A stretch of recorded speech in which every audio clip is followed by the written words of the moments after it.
Hello everyone. In this question, it is given that the pH of a blood stream is maintained by a proper balance of H2CO3 and NaHCO3 concentrations. We have to find out volume of 5 molar NaHCO3 solution should be mixed with 110 ml of blood, which is 2 molar H2CO3, in order to maintain a pH of 7.4. Ka is given for H2CO3, that is 7.8 10 to the power minus 7. Let's see how this question will be solved. First of all, let the volume of 5 molar NaHCO3 is VML. So we'll get from here total volume. Total volume would be equals to V plus 10 ml is given the volume of NaHCO3. H2CO3, that is V plus 10 ml. Now we can find out the concentration. Concentration of NaHCO3 and H2CO3. The concentration of NaHCO3 would be equals to 5 into V divided by total volume, that is V plus 10 molar, while concentration of H2CO3 would be equal to 2 into 10, that is the volume, divided by total volume, that is V plus 10, that is molar. Now we know very well that Henderson equation, according to Henderson equation,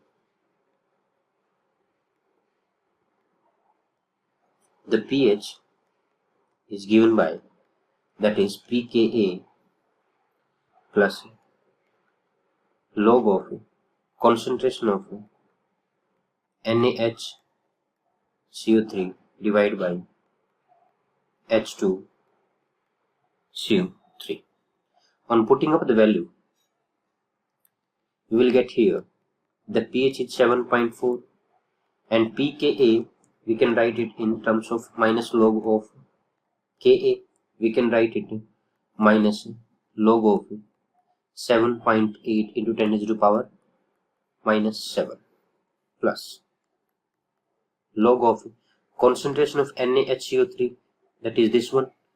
We will write it 5V divided by V plus 10, and when we will divide it with the concentration of H2CO3, it will be V plus 10 will be on numerator and 20 will be in denominator. So we can cancel out V plus 10 with V plus 10, and from here 5 will also cancel out with 20, that is 4, and we will get here, that is 7.4 is equal to minus log of 7.8 10 to the power minus 7 plus log V by 4. From here log V by 4 would be equals to 7.4 plus log of 7.8 10 to the power minus 7. On solving it, we will get volume equals to 78.36 ml, or approximate we can write it 79 ml. So if you will see in the option, then option 4 is the correct answer. Thank you so much. So guys, the question here is, हमें solubility product, that is KSP of calcium hydroxide is given at 25 degree Celsius. तो इसकी value given है हमें 4.42 into 10 की power minus 5. अब आगे क्या कर रहे हैं हम सॉल्यूशन में 500 ml सैचुरेटेड सॉल्यूशन मिला रहे हैं कैल्शियम हाइड्रोक्साइड का विद इक्वल वॉल्यूम, मतलब 500 ml ही ले रहे हैं किसका, 0.4 मोलर NaOH का. तो हमें इस सॉल्यूशन के अंदर बताना है कि कितने कैल्शियम हाइड्रोक्साइड इन मिलीग्राम्स प्रेसिपिटेट होंगे. तो यहाँ पे कैल्शियम हाइड्रोक्साइड को देखें तो उसका प्रेसिपिटेशन निकालना है हमने, कितने अमाउंट, कितने मिलीग्राम्स उसका प्रेसिपिटेशन हो रहा है। तो उसके लिए जब इसको हम आयोनाइज करेंगे सॉल्यूशन के अंदर तो ये Ca2 पॉजिटिव और 2OH नेगेटिव में आयोनाइज हो जाएगा। ठीक है, यहाँ पे 2 हाइड्रोक्साइड आयन से, इसलिए यहाँ पे भी 2 रहेंगे। ठीक है, इसकी Ksp वैल्यू मुझे गिवन है। ठीक है, Ksp वैल्यू से मैं सॉल्युबिलिटी निकाल सकती हूँ कि कितना ये सॉल्युबल हो सकता है।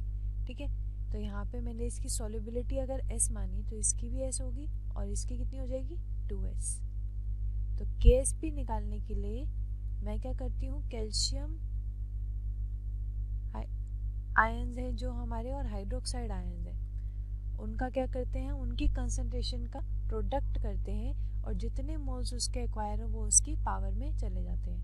तो यहाँ पे कैल्शियम S लिया है, हाइड्रोक्साइड 2S लिया है, इसका स्क्वायर हो जाएगा तो it will come out to be 4S³ और हमें Ksp की वैल्यू दे रखी है 4.42 इंटू 10 की पावर -5।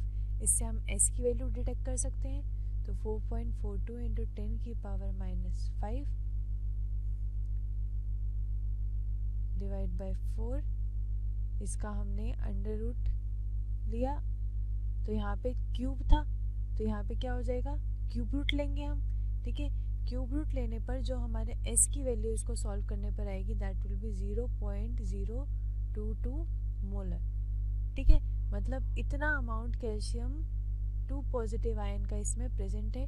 ठीक है, तो यहाँ पे हमने Ca2 पॉजिटिव का कंसंट्रेशन निकाल लिया। अब आगे देखते हैं हम कि कितनी अमाउंट हमारा और कितने मिलीमोल्स हमारे कैल्शियम हाइड्रोक्साइड के 50 कितना हमारा वॉल्यूम था 500 ml ऑफ सैचुरेटेड सॉल्यूशन में होंगे। तो हम क्या करते हैं, मुझे कंसंट्रेशन पता लग गई, मैं मोल्स निकालती हूँ। तो इसके मिली मोल्स निकालने के लिए हमें वॉल्यूम पता है सैचुरेटेड सॉल्यूशन में ईच का वॉल्यूम कितना है 500 ml है। तो हम मोल्स निकालने के लिए क्या करते हैं, मोलैरिटी को, जो कि इसकी मोलैरिटी आई है, इसको मल्टीप्लाई कर देंगे वॉल्यूम से। तो ये आ जाएगा हमारा 0.022 इंटू 500, ये आ जाएगा 11 मिली मोल्स। ठीक है, इतने मिली मोल्स मेरे कैल्शियम हाइड्रोक्साइड की 500 सैचुरेटेड सॉल्यूशन में प्रेजेंट है। सिमिलरली मैं मिली मोल्स दूसरे सॉल्ट के भी निकाल सकती हूँ जो मुझे दिया हुआ है NaOH, वो भी कितना दिया हुआ है 500 ml में ही ऑफ सैचुरेटेड सॉल्यूशन। उसकी मोलैरिटी मुझे कितनी गिवन है, देखें, that is given as 0.4 molar. ठीक है, तो यहाँ पे मैं इसके मोल्स निकालने के लिए क्या करूँगी, यहाँ पे वॉल्यूम को मोलैरिटी से मल्टीप्लाई कर देते हैं। 0.4 मोलर को हमने 500 से मल्टीप्लाई किया तो ये आ जाएगा हमारा 200 मिली मोल्स यहाँ पे एक्वायर है। ठीक है, तो हम यहाँ पे देख सकते हैं कि अमाउंट यहाँ पे सोडियम हाइड्रोक्साइड का कितना ज़्यादा मिलीमोल्स आ रहे हैं हमारे। ठीक है, तो अब टोटल जो मुझे यहाँ से OH नेगेटिव आयन्स मिल जाएंगे तो उससे पता लग जाएगा कि कितने कैल्शियम पॉजिटिव हमारा आफ्टर प्रेसिपिटेशन लेफ्ट आउट हो रहा है।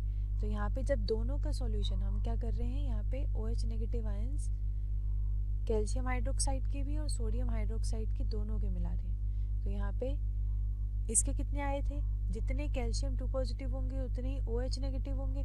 ठीक है, पर यहाँ पे OH नेगेटिव कितने हमारे 2S, मतलब जितनी हमारे मिलीमोल्स आए हैं उसको किससे मल्टीप्लाई कर देंगे 2 से, तो कितने हो जाएंगे 22। सिमिलरली NaOH में तो हमारा देखिए जब इसको हम आयोनाइज कर रहे थे तो Na पॉजिटिव और OH नेगेटिव देगा, तो जितने Na पॉजिटिव होंगे उतने OH नेगेटिव होंगे, तो मिलीमोल्स यहाँ पे इक्वल होंगे दोनों के, तो कितने ले सकते हैं OH के लिए 200 ही। ठीक है, तो moles divided by total volume, इन दोनों का टोटल वॉल्यूम कितना हो जाएगा 500 + 500। ठीक है, टोटल सॉल्यूशन में तो ये हो जाएगा 222 डिवाइड बाय 1000, तो इसकी हमारी कंसंट्रेशन आ जाएगी 0.222 मोलर। तो OH नेगेटिव आयंस की कंसंट्रेशन पूरे सॉल्यूशन के अंदर इतनी आ गई है। अभी तक अभी हमने निकाली थी वो कितनी थी, सिर्फ OH की हमारी CaOH में, और सॉल्युबिलिटी प्रोडक्ट भी उसका था। ठीक है, अब क्या कर रहे हैं, हमने जब OH नेगेटिव पूरे उसमें डाला तो दोनों में इसकी कंसंट्रेशन सबसे ज़्यादा थी, तो हमने अब KSP वैल्यू निकालनी है किसकी, कैल्शियम हाइड्रोक्साइड और OH नेगेटिव आयंस की, जब OH नेगेटिव आयंस की कंसंट्रेशन इंक्रीज हो गई है। ठीक है, तो यहाँ पे इंक्रीज होकर ये हो गई है 0.22 मोलर। तो यहाँ पे मैं लिख सकती हूँ कैल्शियम 2 पॉजिटिव आयंस की निकालनी है, तो KSP मुझे पता है कितना है, गिवन है हमें, वो कांस्टेंट रहेगा 4.42 इंटू 10 की पावर -5। ठीक है, और OH नेगेटिव आयंस की कंसंट्रेशन कितनी होगी, 0.22 का होल स्क्वायर। तो इसको जब सॉल्व करेंगे तो ये कितना आ जाएगा हमारा, it will come out as 110.5 into 10 की पावर -5 मोलर आ रहा था। ठीक है, इसको मैंने जब 10 की पावर -5 को खोला तो कितना आ जाएगा, 0.001105। ये जो आए ये हमारे क्या आए हैं, मोल्स आए हैं, क्योंकि यहाँ पे जो हमने कंसंट्रेशन ली थी वो मोलर में ली थी। ठीक है, तो ये मोल्स आ गए हमारे। अब मेरे कैल्शियम हाइड्रोक्साइड के in presence of NaOH solution, तो दोनों के सॉल्यूशन में कैल्शियम हाइड्रोक्साइड क्या बोले, कैल्शियम 2 पॉजिटिव के हमारे कितने मोल्स आ गए, 0.01105 मोल्स।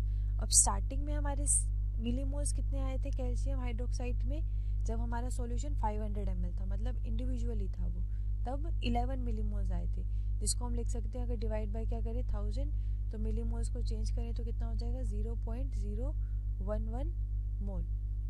ठीक है, तो इतने मोल्स हमारे स्टार्टिंग में प्रेजेंट थे, और आफ्टर सॉल्यूशन में, रिजल्टिंग सॉल्यूशन में इतने मोल्स प्रेजेंट आ रहे हैं। तो हम क्या करेंगे, कितने इसके रिमेनिंग है, तो यहाँ पे मिली मोल्स निकाल लेते हैं और सिंपल क्या लिखते हैं, मोल्स। अभी हम मोल्स करा उसमें कन्वर्ट उसको, तो ये moles of calcium 2 positive remaining in the solution, और बोल सकते हैं कि जो प्रेसिपिटेट हो गए हैं, दैट इज 0.011 माइनस 0.00105। तो ये हमारा अप्रॉक्स आ जाएगा 0.01 के बराबर। ठीक है, बाकी 0045 ऐसे कंटिन्यू होगा। तो ये आ गए हमारे इतने मोल्स इसके अंदर। ठीक है, इतने मोल्स हमारे प्रेसिपिटेट हो गए हैं कैल्शियम 2 पॉजिटिव के। क्लियर, वो इनिशियल में से हमने फाइनल को माइनस कर दिया जब हमने सॉल्यूशन में OH नेगेटिव आयंस की कंसंट्रेशन निकाली थी। ठीक है, अब लास्ट स्टेप में हम क्या करेंगे, हमें निकालना है कि कितने कैल्शियम हाइड्रोक्साइड मिलीग्राम्स में प्रेसिपिटेट हो रहे हैं। अभी हमने सिर्फ कैल्शियम 2 पॉजिटिव निकाला है, अब हमें पूरे कैल्शियम हाइड्रोक्साइड में निकालना है। तो नंबर ऑफ मिलीमोल्स, हमें मिलीमोल्स निकालने हैं of calcium hydroxide that is precipitated. वो क्या हो जाएगा, जितने मोल्स कैल्शियम 2 पॉजिटिव के हुए हैं उसको हम क्या कर देंगे, मल्टीप्लाई कर देंगे इसके मास से। तो यहाँ पे कैल्शियम हाइड्रोक्साइड का मास कितना होगा, कैल्शियम का 40, ऑक्सीजन का 16, 2 से मल्टीप्लाई होगा तो कितना हो जाएगा 32, और हाइड्रोजन का 1 2 से मल्टीप्लाई होगा तो कितना होगा 2। तो ये टोटल आ जाएगा 74 ग्राम्स। तो इसके मास से, मॉलिक्यूलर मास से मल्टीप्लाई कर देंगे। ठीक है, अब यहाँ जो थे हमारे ये मोल्स थे, इसको चेंज करना पड़ेगा मिली मोल्स में, तो उसके लिए हम किससे मल्टीप्लाई करेंगे, 1000 से। ठीक है, तो जो हमारा आंसर आएगा वो मिलीग्राम्स आ जाएगा। कितने मिलीग्राम्स हमारे आ रहे हैं, तो यहाँ पे कितने मिलीग्राम्स आएंगे, दैट विल बी 743.3 मिलीग्राम्स हमारा कैल्शियम हाइड्रोक्साइड प्रेसिपिटेट हो जाएगा। क्लियर, तो इस तरह से हम प्रोसीजर फॉलो आउट करेंगे और हमारा required answer will be 743.3 milligram. Clear, thank you.